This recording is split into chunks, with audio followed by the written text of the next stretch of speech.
Hello, Cancer. Welcome to your February 2025 Astrological Predictions video. I hope that you are doing absolutely amazing.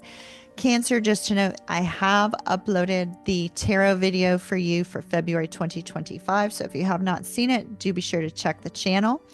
It is amongst all of those. And also, Cancer, right down here, right down there, oceanmoonflower.com. If you are in need of a personal tarot reading, or an astrological report of any sort. There's so many up there to choose from, or a personal meditation file. Do check out that website. Also, frequently stop by there to see what our upcoming events are. Okay. So, Cancer, we are going to go ahead and we are going to dig into your February 2025. We have strong movement in the month of February in two houses, the 8th house and the 9th house. The 8th house has to do with your shared finances or the management thereof, physical intimacy, and deep transformation, while the 9th house has to do with higher learning, spiritual expansion, philosophy, study, exotic things, travel. And so we have a lot of movement in these two areas for you for the month of February. So just note that's kind of your theme, is those two areas. The sun is going to be in Aquarius from February the 1st through the 18th, and Mercury is going to be in Aquarius from February 1st through the 14th. And so these two areas, or these two, are going to be working together to bring about some sort of change and some sort of renewal and movement in the area of your 8th house, which we said was deep transformation, physical intimacy, and management of shared finances and resources. So there's going to feel like there is this heightened intensity regarding personal transformation for you, Cancer. Old issues, whether they're financial, emotional, or intimate, are going to be brought to light for healing. Once again, old issues, whether they're financial, emotional, or intimate, are going to be brought to light for healing. It's going to bring you to psychological depths perhaps you're not going to want to experience, or you wish you don't have to. You're going to have to reassess any power dynamics in relationships, as well as reassess what personal rebirth means to you, and to determine how to initiate a process of change, of reinventing yourself. There's a gentle energy on February the 8th where the sun in Aquarius is sextile Chiron in Aries, and this is going to help you to address some of those old wounds. And it is to bring deep healing to areas of intimacy and shared resources. It's extremely important energy for you in the beginning of February. With Mercury in Aquarius, Mercury has to do with communication, technology, things of that nature. And so Mercury in Aquarius is going to sharpen your mental focus on these deep transformative topics, such as the mysteries of physical intimacy, or hidden resources, or psychological insights. You're going to have a very, very sharp focus on those. Because Mercury is in Aquarius, you can expect inventive and unconventional ideas about how to resolve these complex personal issues. You might also engage in research about these topics or discussions about taboo subjects. Just make sure that the other person wants to talk about them too.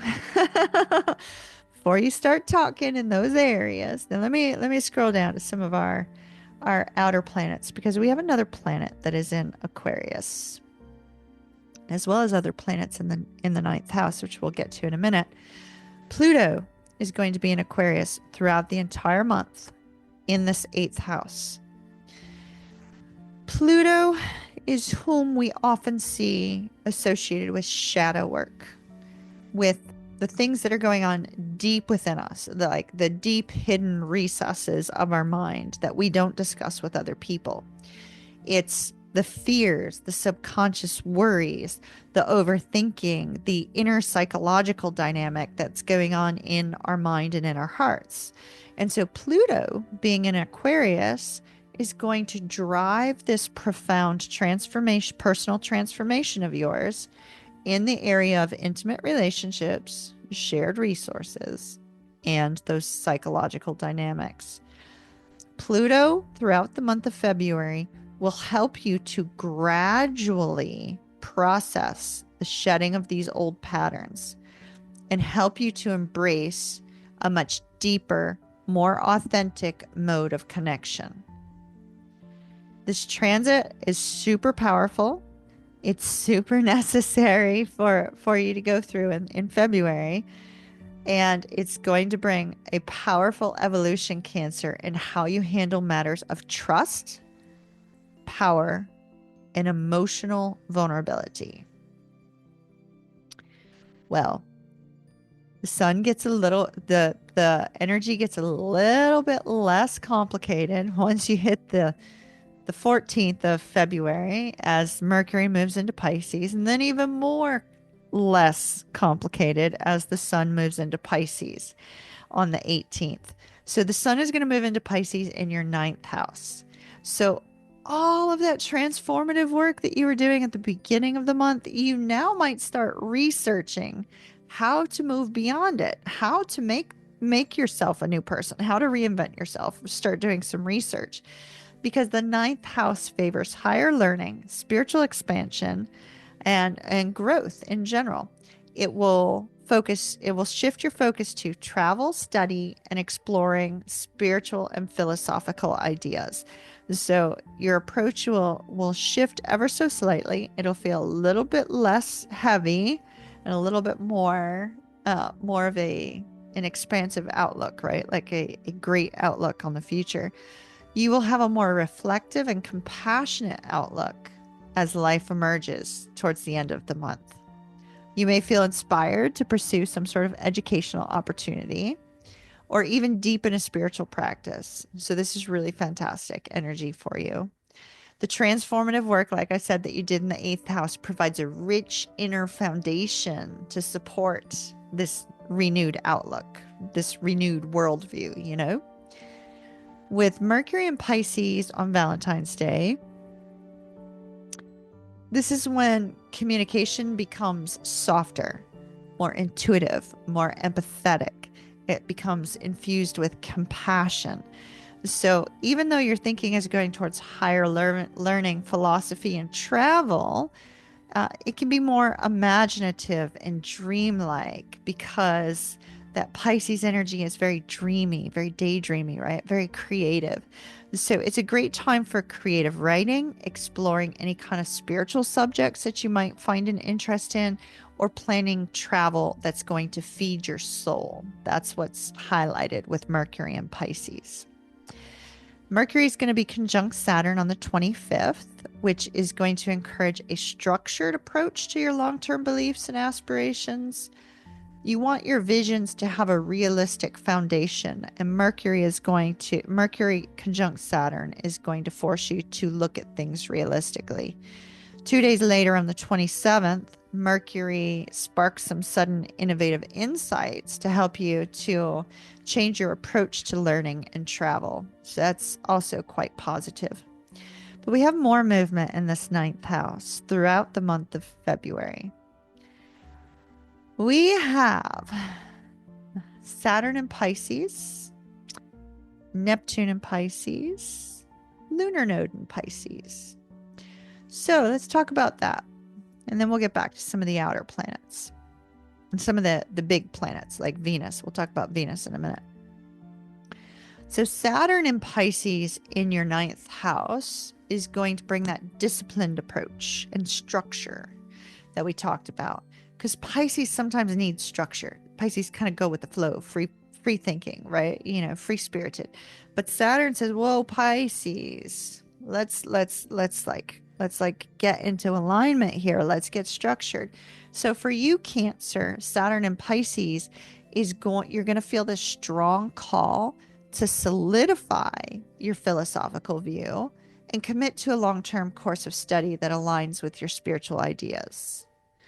So for those of you that are considering study, the transit's going to urge you to balance idealism with practicality on your quest for increased knowledge in the area of your ninth house.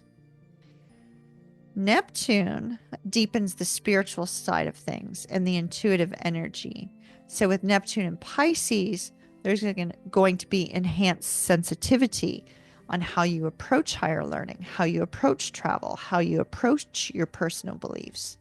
And it's going to bring inspiration, which can sometimes cause confusion and cloud your judgment. So you're going to have to be cautious of that. Allow Saturn to keep you disciplined so that Neptune doesn't make you go flying off into the ethers. All right. So let's go back to Venus. Venus tomorrow on the 4th moves into the sign of Aries, and this is going to be in your 10th house of career, public reputation, and ambition. Now, Venus rules over love and money. So consider the fact that during the month of February, Venus is very likely, since it's in your career sector, going to be focusing on how you make money. You'll feel more assertive, more confident. You'll have a more confident surge in how you present yourself professionally. You may take bold steps on advancing your public image and advancing your career. There could be an opportunity to rebrand yourself or initiate a new project that reflects more on your authentic, empowered identity. It's great energy for you to have. And on the Venus will be sextile Pluto on the 7th this week, and that will help empower any outdated notions, so that you can embrace a more dynamic self-worth. And we have kind of a difficult energy throughout the month of February, and that is Mars in retrograde. So Mars will be in retrograde until February the 23rd. And that, since it's in Cancer, it's in your first house of self-identity and personal drive. And as we saw with all of this energy of personal transformation, and now we see Mars is in your first house, dealing with your identity, yourself. Mars retrograde causes you to reevaluate things, which is going to help this process of transformation, right? It's going to help this personal transformation because Mars is going to be moving kind of slowly, having you look back into how you could change the way you dealt with past challenges, how you can improve your self-confidence, what you may have allowed in the past, any inner conflicts or hesitations associated with this self-confidence or expressing yourself. These are going to come to light. And you're going to feel this strong urge to assert your individuality, but yet there's going to be slow momentum because of all this introspective energy at the beginning of the month, right? The introspective energy from the 1st through the 18th, bringing that transformation. And then Mars saying, whoa, whoa, whoa, slow down, Cancer. This isn't a race. It's not it's a marathon, not a race, right? So not a sprint, rather. So be aware. Mars could cause delays. That's okay. It's necessary for your transformation. But after the 23rd, when Mars turns direct, you can expect a burst of renewed energy. It's going to empower you to act more decisively and to project a more confident self-image. Mars is also going to bring a nice stabling influence on February the 9th when Mars trines Saturn, to help you structure your energy going forward and help you to channel it in a constructive self-improvement way and allow you to set some clear goals. So that's positive. Jupiter is going to be in Gemini in your 12th house, Cancer. And this is going to expand the subconscious, the spiritual, subconscious retreat, spirituality. That's what the 12th house favors. So it's a period of inner growth where you can discover new insights into those hidden strengths that you may have been ignoring, or develop a more optimistic outlook on your inner life. The opportunities for spiritual or creative solitude can lead to personal breakthroughs also. Jupiter turns direct on February the 4th, giving a positive influence to personal healing and any of your hidden thoughts, hidden realms. That's important to note also. Uranus is going to be in Taurus in your 11th house, activating that house of friendships, social networks, community networks, long-term aspirations. Expect sudden, unexpected changes in your social circles in February. You may have to embrace a new and innovative approach to group interactions also, because it's going to be entirely different. You may discover unconventional opportunities to expand your network, redefine your future goals. And let's see. Last but not least, let's talk about the full moon and the new moon. The full moon is going to be in Leo, and it's going to be in your second house. That's your house of money, movable goods, self-worth. So with the full moon in this second house, it's going to highlight those areas. It's going to cause you to focus on what you need to release with regards to money management that's not going well, or what you need to be focused on with regards to money in the future, bringing in extra income, things of that nature. Full moons always bring a release to bring about positive change. So that you'll be looking at your money. You could have an unexpected bill come up, an unexpected bill that you are not happy about. So be aware, if that does happen, you will recover from that. It's going to be unexpected and uncomfortable. Then there will be a new moon in Pisces on the 27th. And we already talked about that Pisces energy in your 9th house. So the new moon will allow you to set intentions with regards to education, anything that you wish to learn of a philosophical or of a spiritual nature. It will also bring new opportunities for travel. So it's a great time for planning future travel and things of that nature. All right, my dear Cancers, that's what I have for you for February 2025. Mahalo nui loa. Thank you far and wide. Love and light to you. Kiss, kiss. Mwah. And I shall see you again soon. Ta-ta for now.